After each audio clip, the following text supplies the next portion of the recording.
दोस्तों, आज हम सुनेंगे धरती माता की कहानी। चलिए शुरू करते हैं। प्राचीन समय की बात है। एक गांव में एक माँ और उसका बेटा और बेटी रहा करते थे। माँ गरीब थी, वो मजदूरी करके अपने परिवार का पेट भरती थी। धीरे धीरे दिन गुजरते गए और बच्चे बड़े होने लगे।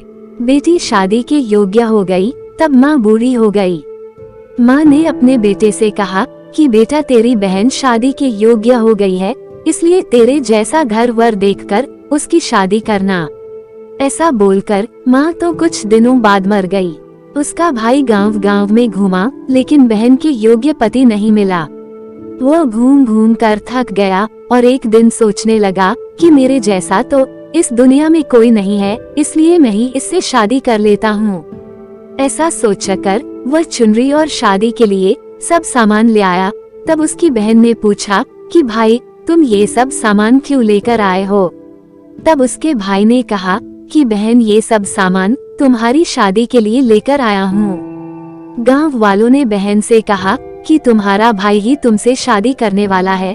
तब बहन ने जाकर अपने भाई से पूछा कि भाई, मेरी शादी किससे कर रहे हो? इस पर भाई ने कोई जवाब नहीं दिया। तब बहन समझ गई। उसने एक लोटे में जल लिया, चुनरी ली और चप्पल पहनकर जंगल की तरफ चली गई। जंगल में गाय चराने वालों ने उससे पूछा कि कहाँ जा रही हो, तो वह कुछ नहीं बोली। वन में जाकर वह धरती माता को पुकारने लगी और बोली कि हे धरती माँ, अब तुम ही मेरी लाज रखना, वरना अनर्थ हो जाएगा। वह बोली, मैं क्या करूँ माँ, मुझे अपनी गोद में ले लो, नहीं तो अन्याय हो जाएगा। तब धरती फटी तो बहन ने एक तरफ लोटा, चुनरी और चप्पल रख दिए और वह धरती में जाने लगी। इतने में दौड़ता हुआ उसका भाई जंगल में आया और उसने ग्वालों से पूछा कि मेरी बहन किधर गई है? ग्वालों ने कहा कि तेरी बहन उस तरफ गई है। वह बहन बहन पुकारता हुआ उस तरफ दौड़ता है। तब वह देखता है कि उसकी बहन धरती में समा रही है। ये देखकर वह बहन को पुकारता हुआ उस तरफ दौड़ता है।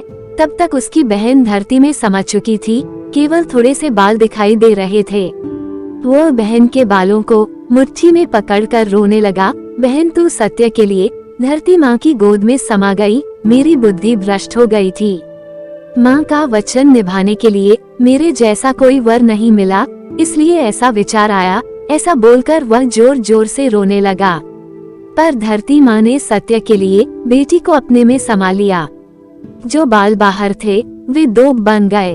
इसलिए औरतें धरती माता की कहानी सुनती है और चुनरी, चप्पल, लोटा, बर्तन में हरी मूंग और लड्डू कुंवारी कन्या को देती है। जो भी धरती माता की कहानी सुनता है, धरती माता उसको सुखी रखेगी। हे धरती माता की कहानी कहने, सुनने और होकार भरने वाले सभी को सुखी रखना। बोलो धरती माता की जय। दोस्तों, आपको ये कहानी पसंद आई हो तो इस चैनल को सब्सक्राइब करें, वीडियो को लाइक करें, कमेंट करें और अपने अधिक से अधिक दोस्तों को शेयर करना ना भूलें। धन्यवाद।